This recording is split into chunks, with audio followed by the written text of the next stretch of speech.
মুসলমানরা যখন হজ পালন করতে যায় তখন একটা পর্যায়ে তারা শয়তানকে পাথর নিক্ষেপ করে। কোনো কারণবশত বাংলাদেশের কোনো হাজি যদি শয়তানকে পাথর নিক্ষেপ করতে না পারেন, তবে হতাশার কিছু নাই, আফসোসের কিছু নাই।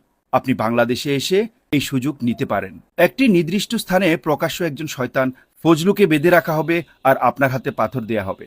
আপনি কি এতে খুশি? হজে আপনি পাথর মারবেন যখন, তখন শয়তান সেখানে অদৃশ্য থাকবে, শয়তানকে দেখা যাবে না। কিন্তু এখানে এমন একজন শয়তান থাকবে, আপনি মনের আকুতি মিশিয়ে পাথর নিক্ষেপ করতে পারবেন।